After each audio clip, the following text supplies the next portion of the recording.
pa asnjë paralajmërim, thotë se mbeti në terr. Më 28 maj, Fidaim Canolli nga Prishtina pretendon se u shkyç nga energjia elektrike për shkak të një borxhi 3.500 euro, që sipas tij nuk e ka të qartë as sot se kujt i takon. A është borxh i vjetër i Kekut apo i Kecit? Këtë pyetje thotë se po e bën tash e më shumë se një dekadë. Gjithçka sipas tij nisi në vitin 2014 në kohën kur po bëhej kalimi i konsumatorëve nga Keku te Keci. Te ky borxh ka ardhur kur kanë filluar pej Kekut me u bë transfere pej Kekut në Kec, ata veç kanë ardhur për një moment e kanë ndrru orën, edhe më saktësisht me datë 20/10/2014 e kanë ndrru orën që më kanë fakturuar 116 euro për shërbimin, edhe me 30/10/2014 po më me 14/11 mas një muje, me njëherë ka orë faktura e parë 5.097 cent, 5.097 cent. Pas ndërimit të njësorit, Canolli thotë se në shtëpinë e tij mbriti një faturë prej mbi 5.000 eurosh. Që atëherë, ai pretendon se ka kërkuar vazhdimisht sqarime dhe ka bërë ankesa për shumën e faturuar një muaj pasi e kishte vendosur orën e re më 2014. Një pjesë e borxhit ju largua, por jo i tëri, e për këtë ai e sqaron se pse. Ani pse 3.500 euro edhe sot vazhdojnë t'i figurojnë si obligim financiar. Që nga viti 2014 më është regjistruar ura dhe më është fakturuar një fakturë prej në vlerë 5.000 euro. Edhe unë me atë rast kom fillu me shfaq ankesën, më është korrektuar, më është korrigjuar dhe më është hekur 1.400 euro, mirë po 3.500 euro ka mbet borxh deri më tash.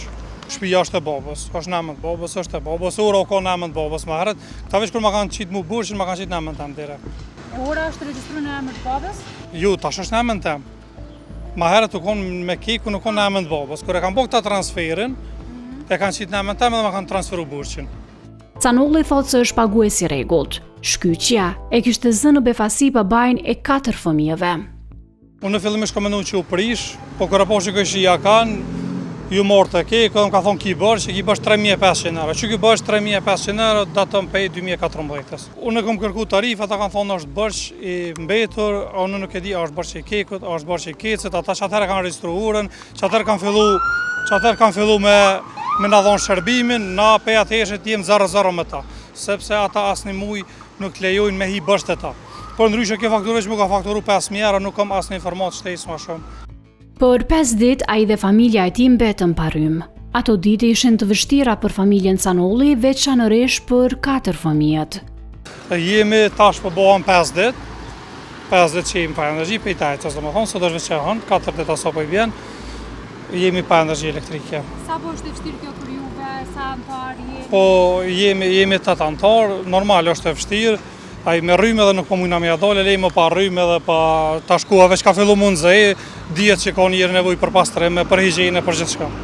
Normal që është e vështirë. Mesin e 8 antarëve i kam edhe 4 fëmijë, të cilët sigurisht kërkojnë shërbimet e tyre, produktet e tyre me kon freskët, tash pa rrymë nuk dia ku të këna me lam. Kyçja ka ndodhur tajtën ka ndodhur kyçja, prandë në komor këtu në Zërrej kam dash me bëj një ankesë, nuk kam pas mundësi me bë, tash e kam bë online.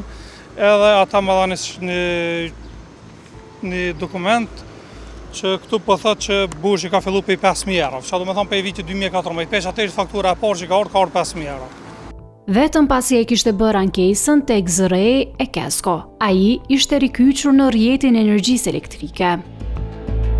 Por si parakusht ndaj qytetarit për t'i dhënë fund problemit, ju kërkua të pranonte borxhin dhe të hynte në marrëveshje për pagesën e tij me këste mujore.